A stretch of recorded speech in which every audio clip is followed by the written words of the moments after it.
let's talk about What a Carve Up, the 1961 horror comedy that's basically a carry-on film in everything but name. Same director, same production company, half the carry-on cast. Yet somehow it never got the official stamp of approval. It's like being at a family reunion and realising you recognise everyone but no one remembers inviting you. Well, mad bunch of us.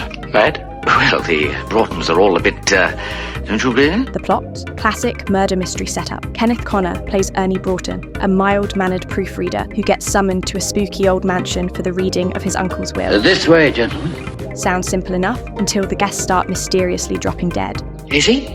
Well, if he ain't, he's a very heavy sleeper.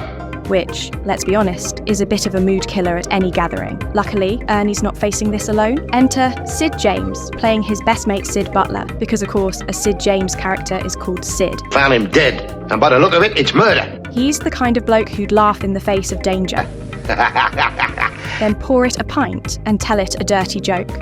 Together, they bumble their way through a night of secret passageways, suspicious relatives, and an inheritance that's suddenly looking very hard to claim. And speaking of relatives, we've got Shirley Eaton, aka the soon-to-be Bond girl from Goldfinger, as Linda, the token love interest. Then there's Esma Cannon, who spends the entire film looking like she's either about to faint or start a seance. And let's not forget Dennis Price as Guy Broughton, Ernie's suave but suspicious cousin who seems just a little too comfortable in a house where people keep mysteriously dropping dead. Meanwhile, the solicitor, Everett Sloane, played by Donald Pleasance, looks as if he's got secrets of his own, because in a film like this, everyone has secrets. The door's locked on the inside.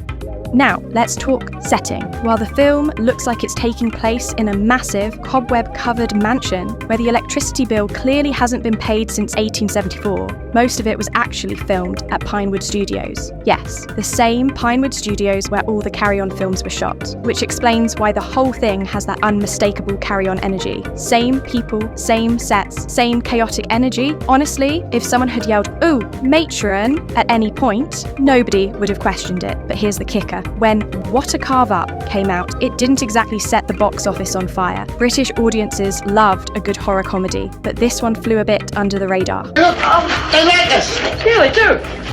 Critics were divided. Some thought it was a riot, others thought it was too silly for a horror and too spooky for a comedy, which, frankly, is the exact reason it's so much fun. Over the years, though, it's become a cult favourite, especially for Carry On fans who realise it's basically Carry On Screaming's forgotten cousin. Even novelist Jonathan Coe borrowed the title for his 1994 satire, What a Carve Up, proving that this little horror comedy has had a bigger cultural impact than anyone expected. So, if you've never seen it, do yourself a favour. Grab some popcorn, turn off the lights, and prepare for a film that's equal parts spooky and silly. And if you ever find yourself invited to a mysterious will reading in a creaky old mansion, maybe bring a flashlight, and definitely bring Sid James. Hello, Sid.